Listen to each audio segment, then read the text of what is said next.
नमस्कार, आप देख रहे हैं न्यूज स्टेट और मैं हूं आपके साथ में ऋतु तोमर।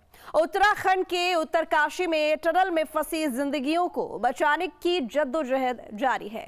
एनडीआरएफ, एसडीआरएफ की टीमें मलबे से सभी मजदूरों को सुरक्षित बाहर निकालने के लिए जुटी हुई हैं। राहत की बात यह है कि सुरंग में फंसे सभी लोग सुरक्षित हैं। उनके पास खाने और पीने का सामान पहुंचाया गया है। मलबे में फंसे हुए श्रमिकों से वॉकी टॉकी के माध्यम से संपर्क किया जा रहा है। देखिए।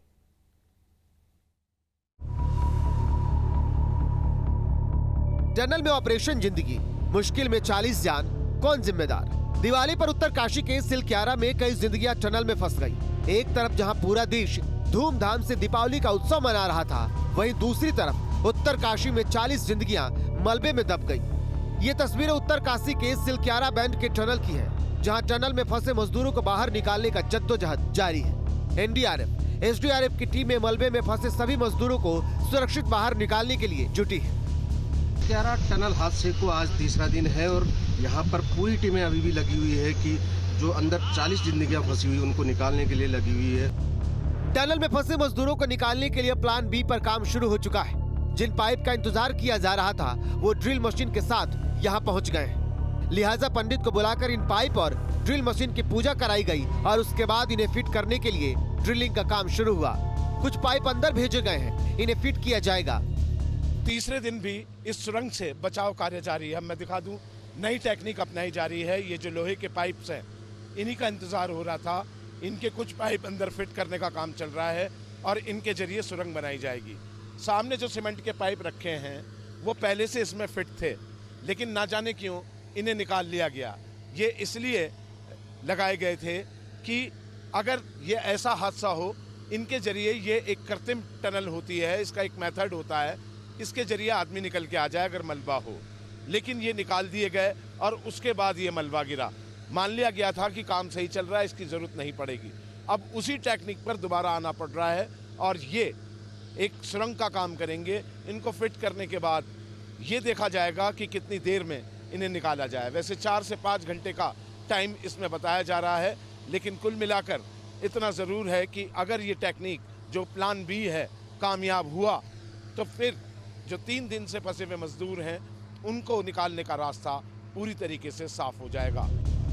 टनल में मजदूरों के साथ साथ उनके सुपरवाइजर जबर सिंह नेगी भी अंदर फंसे हुए हैं। वो लगातार मजदूरों का हौसला बढ़ा रहे हैं। जबर सिंह ने बेटे को कंपनी के अधिकारियों के टेक्निकल टीम के साथ अंदर भेजा और उनकी बात अंदर फंसे पिता जबर सिंह से कराई। मेरी तो नहीं बोले, लेकिन उन्होंने जाने नहीं दिया हमको अंदर। ये पुलिस के जो दरोगा साहब थे, और तो हमने फिर रिक्वेस्ट की उनसे, हमने बोला एक आदमी तो कम से कम जाने दो वहाँ। और तो हमने उनके मतलब अपने ये भतीजे को आगाज को भेजा, उनको उनका हाल चाल पूछने के लिए कि क्या मतलब भाई की मतलब स्वास्थ्य ठीक है, उनका हिसाब किताब कोई दिक्कत परेशानी तो नहीं है। तो सारी रिपोर्ट मतलब हमको मिल गया, भी कोई मतलब परेशानी नहीं, खाना पीना ऑक्सीजन पूरा जा रहा है उनके लिए। और बात हुई आपकी बात, आकाश तुम्हारी बात हुई, आकाश की बात हुई अपने पिता से। आकाश क्या बात हुई आपकी? कुछ नहीं, बस उन्होंने इतना बोला कि सब ठीक है, अंदर हौसला बढ़ा रहे थे वो सबका, और बोला कि हम आ जाएंगे बाहर 1 आध दिन में, कंपनी साथ दे रही है। बाकी यही बोला उन्होंने बस। तुमने आवाज़ पहचानी पापा की? हाँ जी पहचानी, पापा ने नाम लेके बोला था कि आकाश तू आ गया बेटा। हाँ जी बोला था। तो तुमने कैसे बोला पापा को? हमने बोला कि पापा आप कैसे हो, अंदर ठीक ठाक? पापा ने बोला सब ठीक है, यहाँ पर बढ़िया है, घबराने की कोई बात नहीं है। और मतलब सबका हौसला बढ़ा रहे थे पापा, और बोल रहे थे कि मतलब चिंता वगैरह कोई बात नहीं है, कंपनी साथ है, सब कुछ हो जाएगा। मतलब टनल में फंसे मजदूरों को बाहर निकालने के लिए बचाव कार्य सुरंग को बनाने वाली कंपनी ही कर रही है।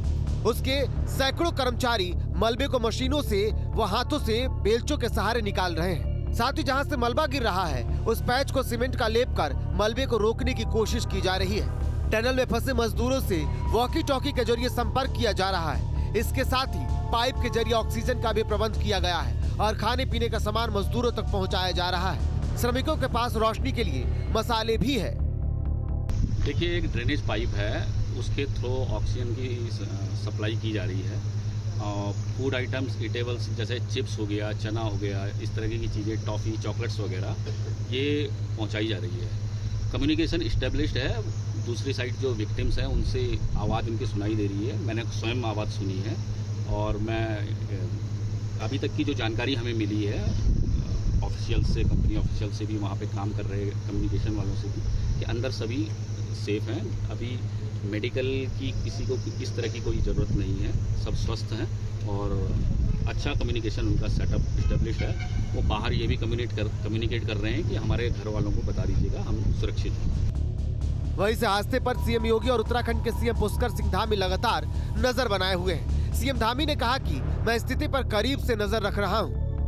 नहीं, भारत सरकार से लगातार बात हो रही है। माननीय प्रधानमंत्री जी स्वयं सारी घटना को नज़दीक से देख रहे हैं, जानकारी प्राप्त कर रहे हैं और जहां भी जिनको निर्देश होने हैं वहां से हो चुके हैं।